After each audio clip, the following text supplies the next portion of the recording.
All right, thank you very much for being here for our final session of the day here, planning, permitting, and funding. And we have here two registered professional foresters who are very experienced in all of the details, and there'll be a fair amount of information coming at you, but they're going to explain it, and we'll get through all this information, and you'll have a place to think about that. All right, so without further ado, I'll have Robert and Jason introduce themselves. Start with me. I'm Jason Wells, forester with Sonoma Resource Conservation District. So I do a lot of individual technical assistance with landowners, grants, and planning and that kind of work. So. And I'm Aguero. I'm also a registered professional forester and senior environmental specialist with the County of Sonoma in the planning department of Sonoma. And my role focuses more on the environmental review and permitting for public and private projects that may have some sort of nexus with county government. So maybe we'll start off here. Can we get a show of hands in the crowd? How many of you own and manage property or manage property for someone else? More than half. That's cool. So out of the managers here, how many of you have a forest management plan? Okay, a little less than half out of the forest management. Point to your head. It's all up in your head. I haven't put it down on paper yet. It has to put it on paper, man. We can talk about that for a while. I'm gonna try to be brief at this point. Round 4. Who's tired? So, Chris, did you have your hand raised on the management plan? Could you give me maybe like what were your goals in the management plan? What were you trying to achieve? Anything in particular? Our main goal was to make, I own a house in an HOA that has 70 acres of common open space. And our goal was to make the area safer when the next fire comes, because we are half a mile from Fountain Road, half a mile from where the Tubbs fire went through. We're only a mile from downtown Santa Rosa, and in the past 6 years we were evacuated 4 times. So fire safety, big major #1 here. Who else have a management plan? Just wondering, kinda, sorta. I don't know how this is kinda, sorta. So, the shade fuel break project in Forestville. Oh, yes. Yes. Oh, but is that a management plan or is that just a project? We have a VTP. We have a VTP, that's a very different thing. We'll talk about that later. Fred. Why, I have a California certified forest management plan. There you go. Multi-agency, multi-purpose, and it goes on top of my NTMP. Fred, what were some of your major goals in your forest management plan? My major goals were to grow high quality timber, to have a road system that was functional and capable of handling both the water that was running under and through it and the vehicles that were running on top of it, and to see it as a long-term watershed management document. Great. So, big part about management planning, other than just getting it out of your head and onto paper, makes it a little easier to share with the people, right? Is a lot of times you're gonna have goals that are lofty, and sometimes they're conflicting with one another. The example that we've been using here is you got a permitted house. They permitted the house in, within 100 feet of the creek, right? So now you're at a crossroads here. You're worried about canopy cover. You're worried about water temperature, sediment, and pollutants getting into the creek. You're also worried about fire protection, right? So the way that we typically manage when we have conflicting goals is we create a priority system for ourselves. Most people have their lives and property at the high point of that list of priorities, right? And so you zoom out a little bit and you think about over the entire property or over the watershed how things are being managed, and you may be in that situation where you have your house within 100 feet of a creek zone. Maybe you do your defensible space work in there because it's around your house, and you mitigate that by doing additional water protection measures or planting trees or making sure that you're maintaining, canopy cover in areas that aren't directly next to your house. So, all that part of the reason why thinking about and planning and looking at a larger landscape are good reasons to engage in the planning process. I mean, there's a whole lot of reasons why you would want to do something like that. But we'll probably get moving on here, because another major benefit to having a forest management plan or a California cooperative management plan is that it allows you to operate with incentive programs. And so there's a couple of different ways that you can receive funding from the government to help you with forest management needs. And so maybe pop into the next one here. So I've been trying to be more diligent about talking about incentive programs separately and not calling them grants, right? And so I think the reason to do that is because the purpose of an incentive program is to incentivize private investment in what is ultimately a public benefit. So forest management plan, you get that, you enroll with a funding agency. We'll say, in this case, you're gonna work with Natural Resource Conservation Service under their EQIP program. You have a management plan, you've worked with a forestry, you've identified an area that you wanna try and manage, right? Like, that has a beneficial impact in the forest doing that work. So you enter into a contract with them, and then you go and do the work, and they reimburse you for a portion of the money. That's how the incentive works. It was never meant to cover the entirety of the costs. The costs are variable, the payments are fixed. So that's kind of how an incentive program generally is operating, and specifically how the NRCS UN program works. I'll talk a little bit more about grants and sort of the difference between them. The other major thing about these programs is that they have been around for a long time, with the exception of the North Bay Forest Improvement Program. So they operate from a permitting standpoint, which we'll get to later, right? They operate as a program. So you check boxes, and that checkbox list was developed a long time ago.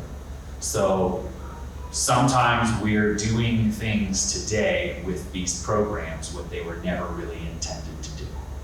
Back in the day when they developed, say, especially the California Forest Improvement Program, and also I'm assuming to the same extent EQIP up above, right? Like these programs are meant for tree farmers. So planting, thinning, pruning, these are all timber quality improvements. Back in the 70s and early 80s when they developed these things, people were really worried about as we were moving away from old growth harvesting, and as properties were being sold into these little ranchettes, that we were going to lose productive timber ground and people weren't going to be able to sell trees. They didn't have the out-of-pocket expense to get us to that point. So that's what people were worried about back in 1978, right, when they made that.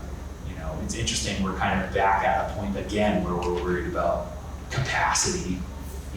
Nowadays we're talking more about like biomass almost than milling, but same thing. We have capacity issues. So long-winded way of getting around the idea that we're doing a lot with these programs, but they weren't really ever intended that way.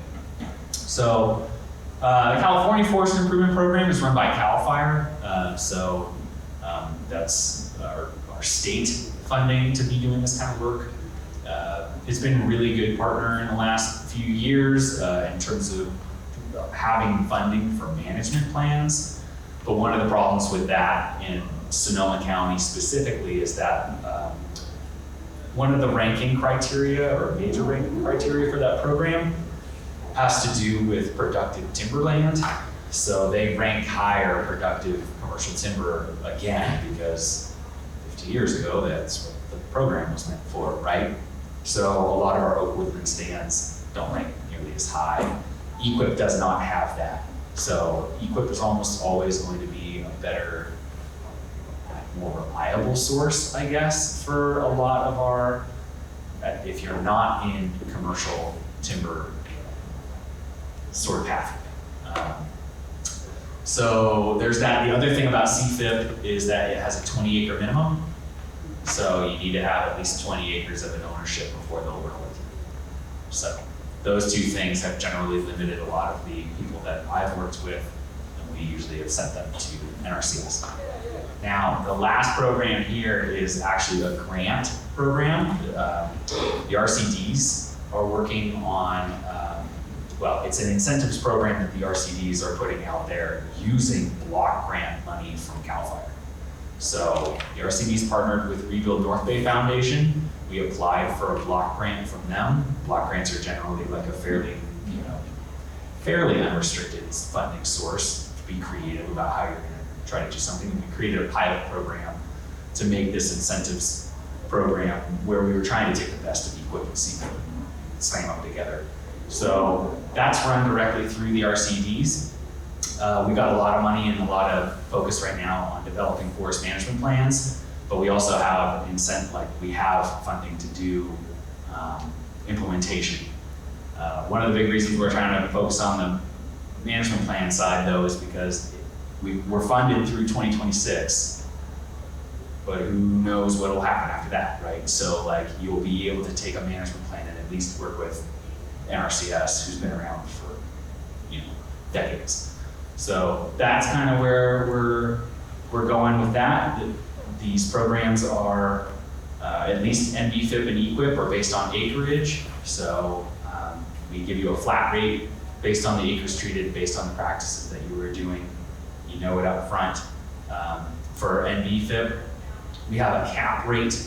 A cap rate is what we assume a competitive bid would charge for those practices.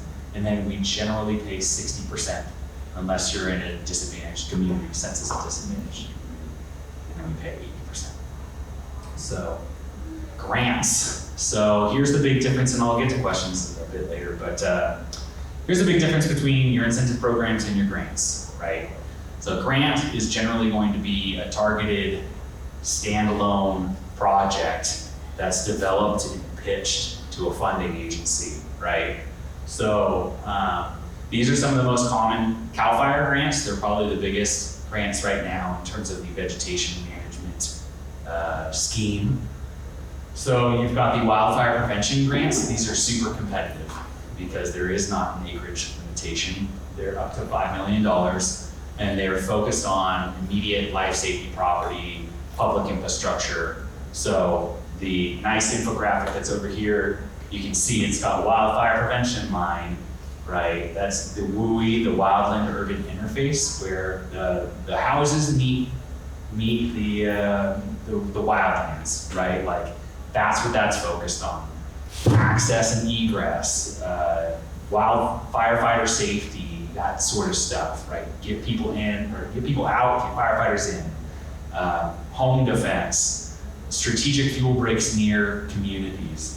Those are all wildfire prevention grants.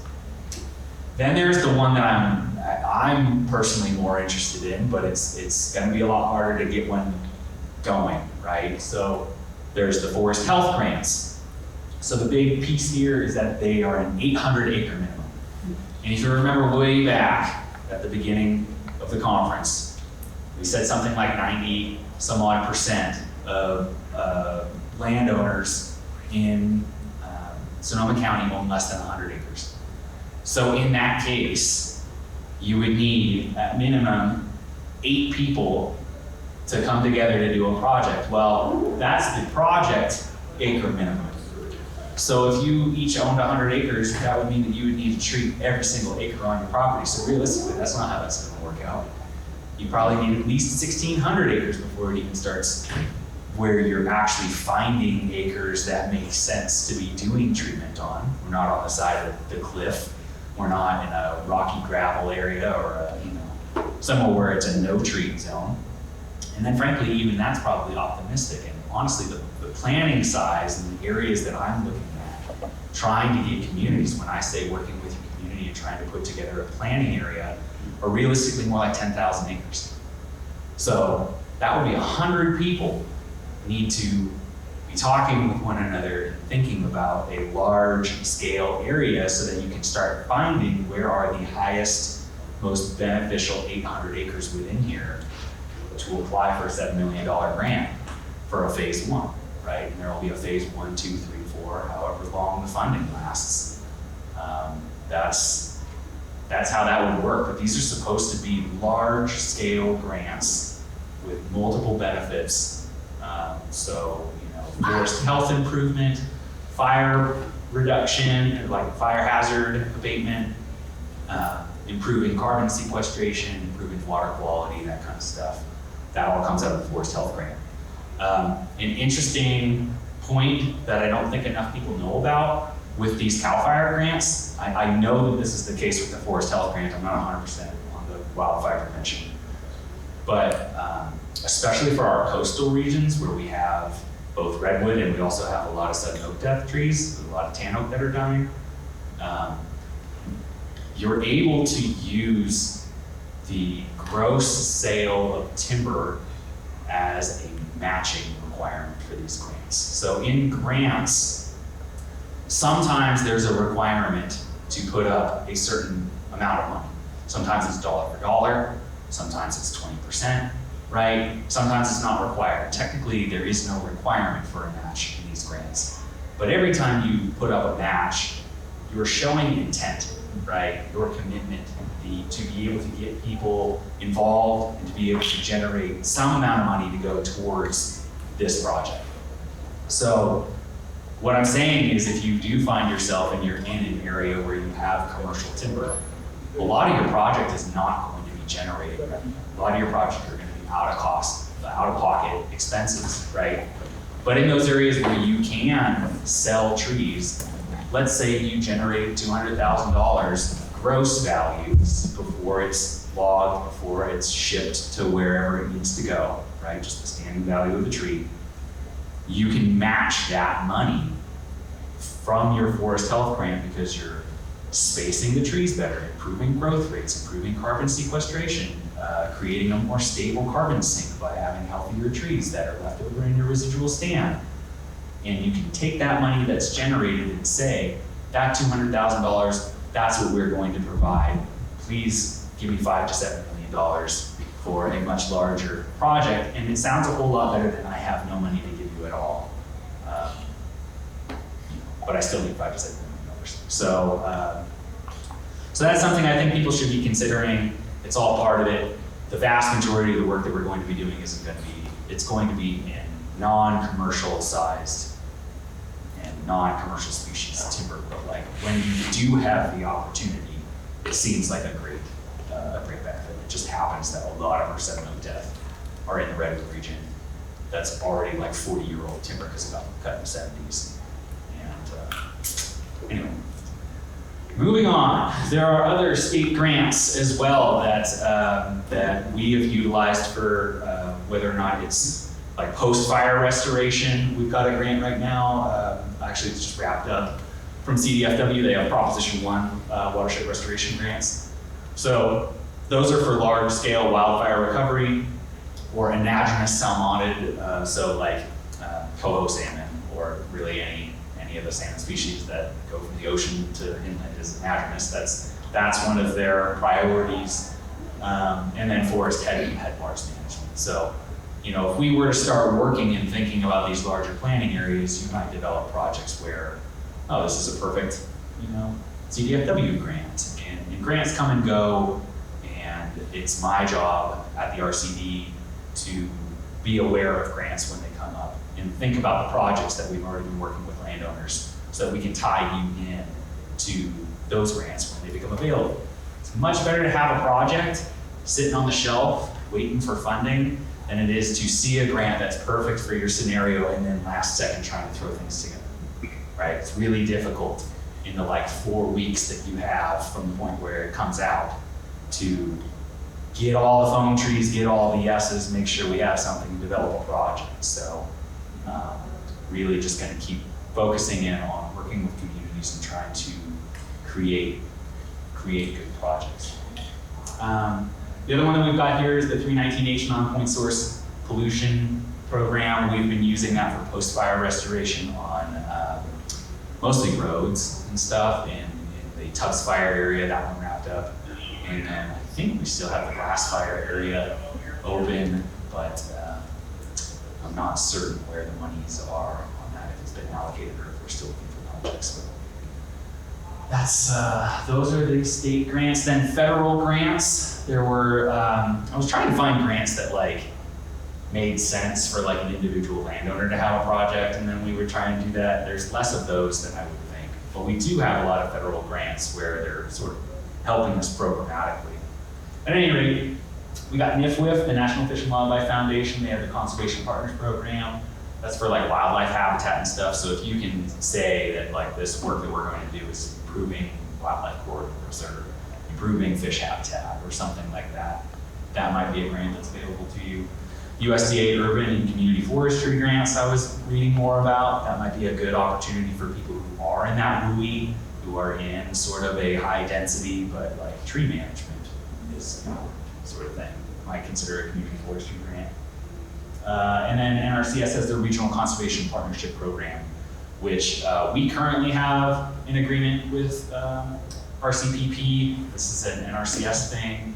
And the way it kind of works right now is it's almost like EQIP, but it's a separate pool of funding. So if you're working with the RCD, we're developing projects, we can funnel you into this RCPP agreement that we have. So pretty good pathway, especially considering how competitive that program can be. And with Kim in the back, I don't have a slide up for it, but I would have to say, yeah, I'm sorry. We do have a county grant program right now that is being run by the Sonoma County Agricultural Preservation District, Open Space Preservation District. That's Scoposit. Anyway, and so that grant program we've been pretty successful with, working with communities to do defensible space projects or bridge stop fuel breaks in throughout the county. So that funding is coming from a portion of a settlement that came from PG&E to the Tubbs Fire in 2017. And I think that's the grants. And then I will have one more grant program. So Permit Sonoma, where I am stationed out of, we have a little table in the corner back here, or not in the corner, but around the corner back here. It's got a black tablecloth. I think it says Sonoma County Fire District. And so Permit Sonoma has 3 grants from FEMA that are for defensible space assessments and implementation, structure hardening assessments and implementation, and then like broader landscape level vegetation management. But those are in distinct geographies where those grant monies could go, but those are monies that are available to landowners in those project areas. And so I would recommend you go check out that booth and see if your project or if your property is located in one of those areas. Can you repeat the 3 types? Yeah, so it's there's defensible space assessment. So someone will come out to your property and do an assessment of defensible space and structure hardening, so ways that your property or your structure could be made more fire safe from a structural perspective. And then there's, I believe it's rebate funds that would then go towards implementing what those assessments recommend. And then there is a vegetation management component for more landscape level vegetation management on the landscape. But when we talk about grants and funding and money from the government, we have to talk about rules and regulations that you then have to comply with. So the first one I want to cover is called CEQA, which is the California Environmental Quality Act. And CEQA applies to state and local governments in California that are either approving a project, so like a permit from Permit Sonoma, implementing a project, so like Sonoma Public Infrastructure, maybe like replacing a bridge, that would be subject to CEQA, or funding a project, so the Ag and Open Space District funding vegetation management projects through a grant program, that is also subject to CEQA. What that means is that we, as the government, are required to analyze, disclose, and mitigate impacts from those projects. And so the level of analysis that is required for CEQA depends on the scope of the project. So there are certain categories of projects that are what are considered exempt from CEQA. So a major one for forest landowners would be defensible space. So if you're getting money from the government to do defensible space, oftentimes that work is considered exempt, and it's a very low bar. It's really more of an administrative procedure at that point for CEQA.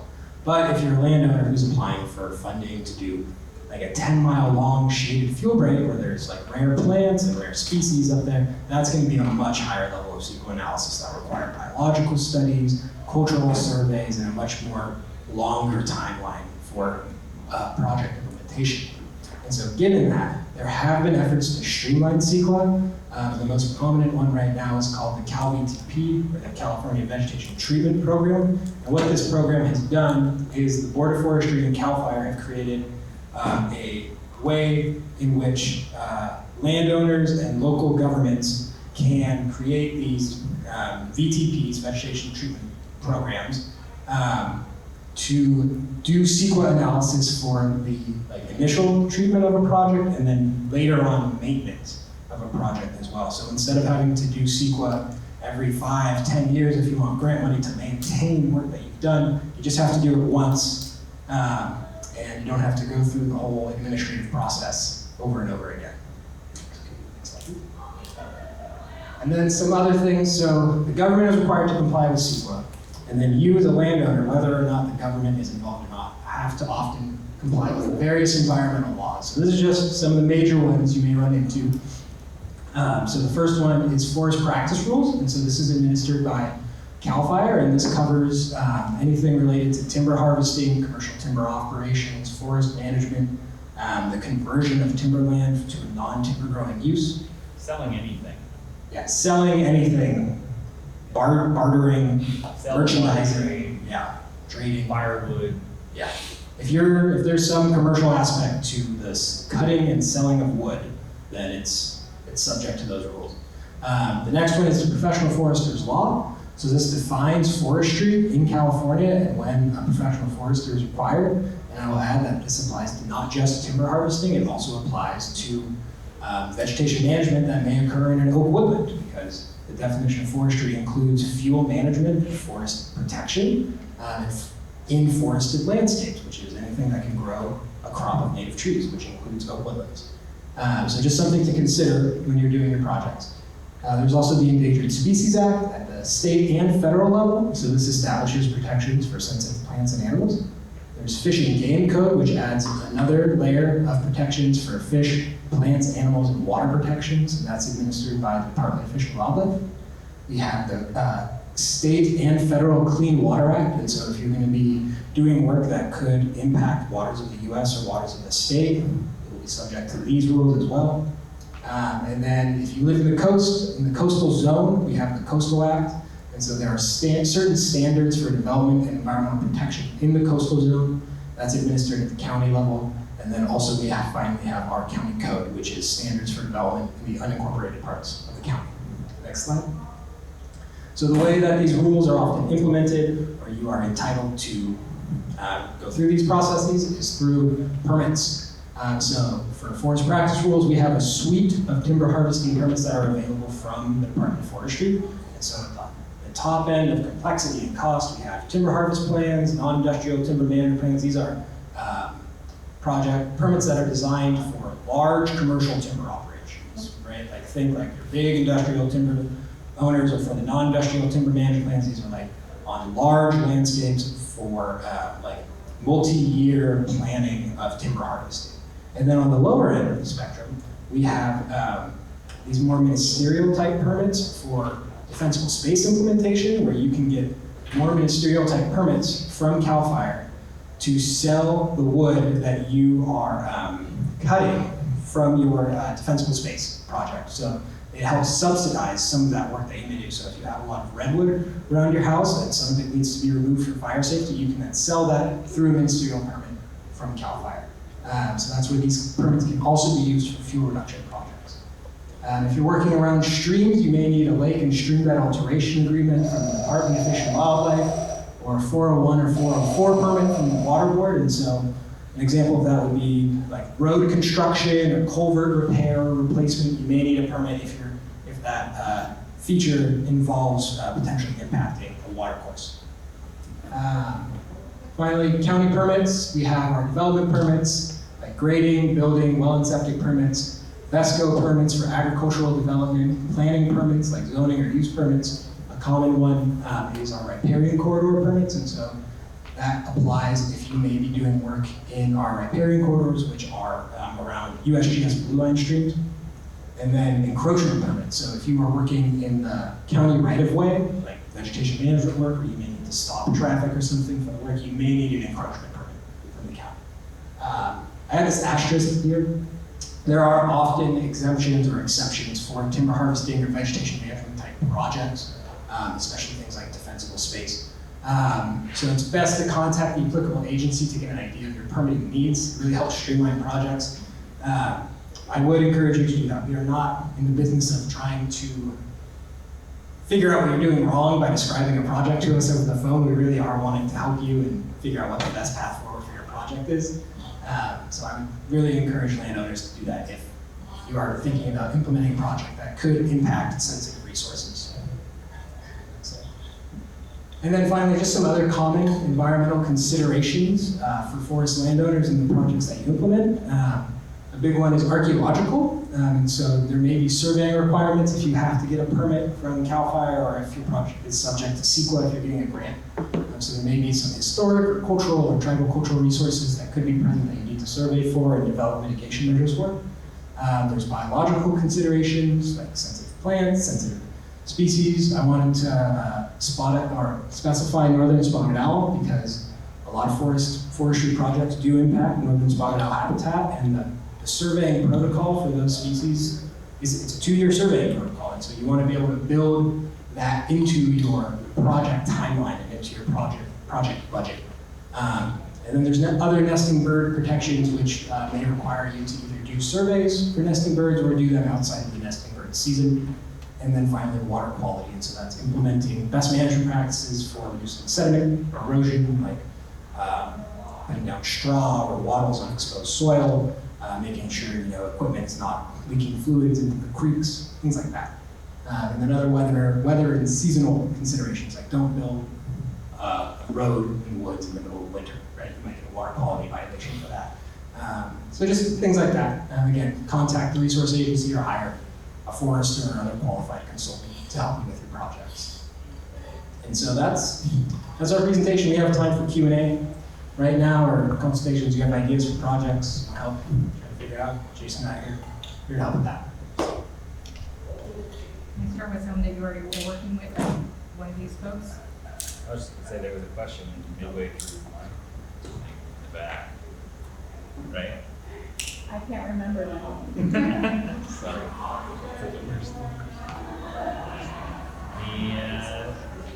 Thoughts? That Prop 1 funding, Yes. isn't that's available until the funds run out? Well, so it's a bond, and one of the fun things about the bonds in this state is that we actually have like millions and millions of dollars of unallocated bond funding. So yes, you're right, but it's probably going to be around for a minute. And is the grant cycle application, it's just Yearly. open, right? I don't know if it's open right this second. I don't remember when I was Okay. putting it through, but it could be. You got to go on their websites or check it out. Is there psychological counseling available with all these bureaucracies to go through? There is. I think, There I can is. see analysis paralysis happening. Yes, it's that's generally why. I mean, like when Robert's talking about professional forester's law and the need for an RPF. I mean, that's why. Like it's not supposed to be your job to know all this sort of stuff. Right? You're supposed to hire a consultant who is involved in this, and understands what you're supposed to be doing, and talks you through developing your project. What actually matters from your input is what your goals are, what it is that you're trying to achieve, and then you work with a professional to figure out what your goals are, what your priorities are, what your budget is, and figure out how to help fund things. So, And I realize there's quite a list of laws and permits, but they don't always apply. Like they don't always apply equally in every circumstance, right? So it's like for a project, you may need to know about one of those things. For a more complicated project, you may need to know about all of them. And that's the more complex the project. if you're gonna be working in streams, you're gonna have more funds. Yeah, Ron? I think, to ease the burden of paperwork, the RCD has can do a water plan.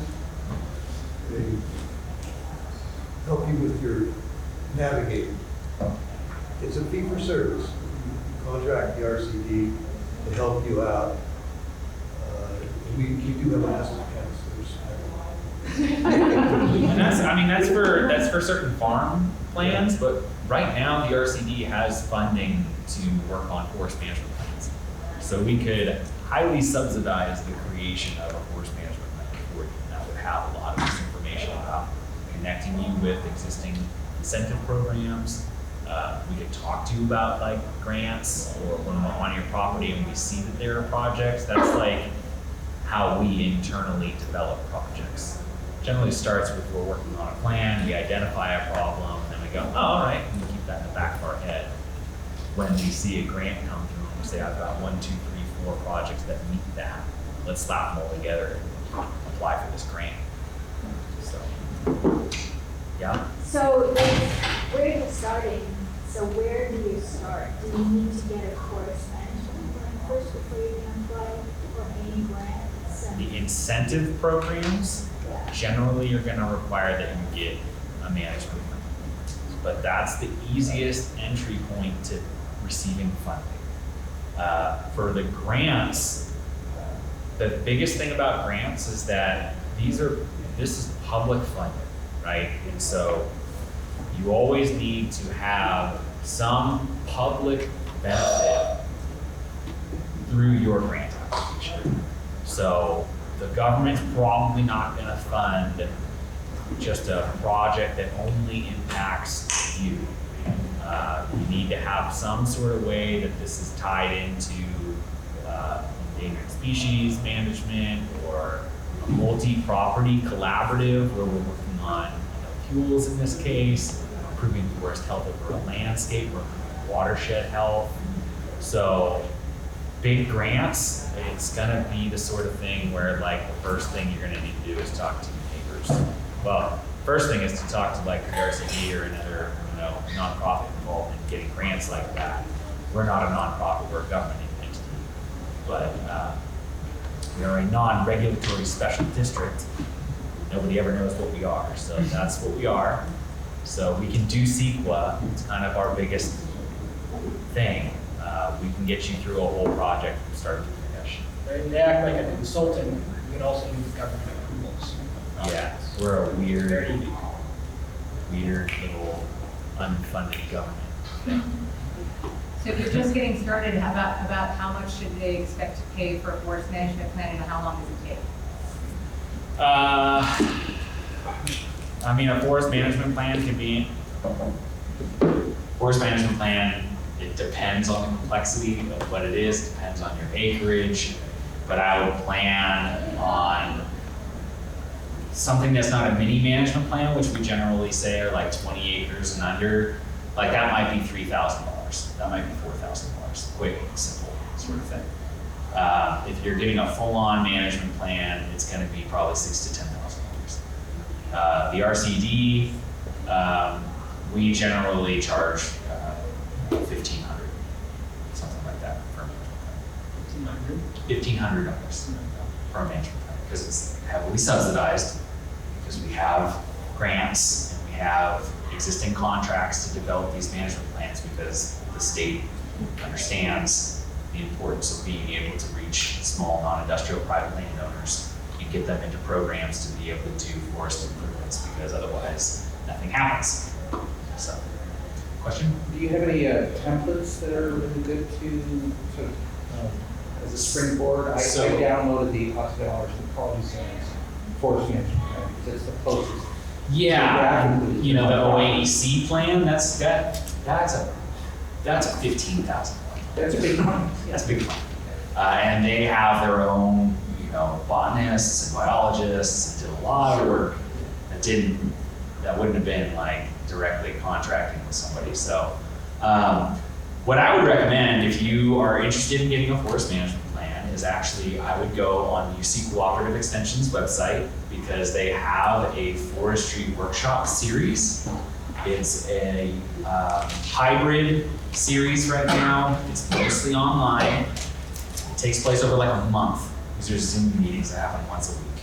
And they teach you a lot about what it takes to make a management plan. And then at the end of that course, they give you a stipend to contact a registered professional forester and have them come out and assess your property. So that's been a really great program for a lot of people. And I'll just say on the back end, having a conversation with someone who's gone through that program is way easier and more productive than having a conversation with someone where you're having to teach them from the start, like, why did you purchase the property? What are you, like, what do you value about this? What are you trying, you're like trying to pull out their goals, because again, bringing it back to that management plan thing, everything depends on what it is that you're trying to manage for. Silviculture is applied forest ecology, right? So it's understanding how things respond to change, setting goals, and then understanding the changes that you make as they push your forest towards what it is that you're trying to achieve. That's why you want to plan. And also forests take a long time to grow and change. They're always changing, they're always growing. But most people, it's on a time frame. You know, it takes a while. Tell about the LandSmart template. Well, the LandSmart. Assuming you've gone through the Forest Division. Yeah, LandSmart is an RCD program for land management planning. It's sort of like our LandSmart TM, right? It's not actually true, but to my knowledge. But what it is it's just it's trying to keep our programs together. So if you work with the RCD, you're going to get the LandSmart Forest Management Plan, but really it's the California Cooperative Forest Management Plan template is the template that is approved in the LandSmart management plans. They follow that template, but it's the template that's approved by CAL FIRE, U.S. Forest Service, the American Tree Farm Association, and the Natural Resource Conservation Service. So if you have one of those approved templates, any one of those agencies, when they have funding available, will recognize that, yeah, those are the basic things you need for a forest management plan. That's how they were able to work with CAL FIRE on the CFIP program to be able to get funding for a management plan and then turn around with that management plan and use that with NRCS. Right? It had all the things that it needed to talk about, so an NRCS planner could take that and say, like, oh, everything I need is in there. And the reason that they need it is because it's programmatic.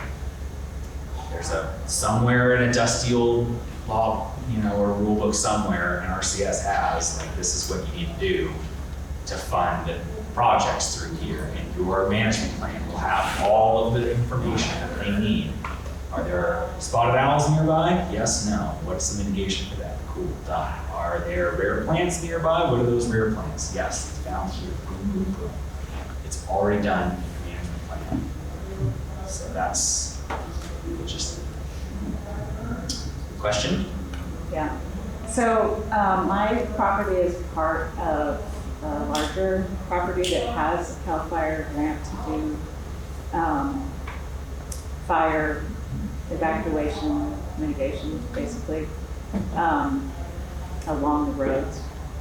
So there's going to be work done along the road that's on my property, which is great.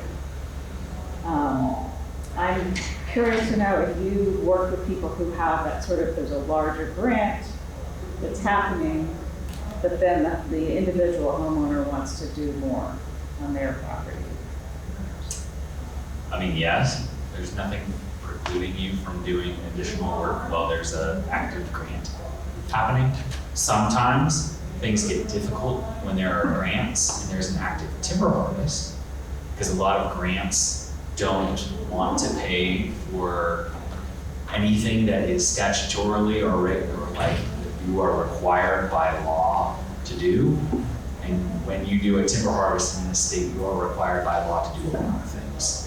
So generally, it's easier for us to close out timber operations before we then go and get grant money to go do something.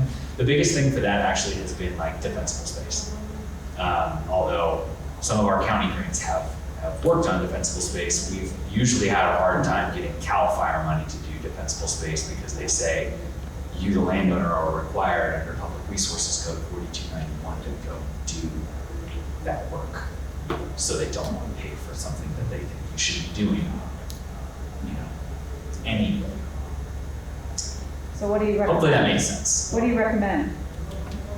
Yours is just a grant that's going on already, and you want to do something and it's on acreage that's not going to be treated by the grant, there's no problem at all with doing that. So whatever program you were trying to do, I mean, if you want to work on a forest management plan and try and get into an incentives program or something like that, I wouldn't even think twice about it.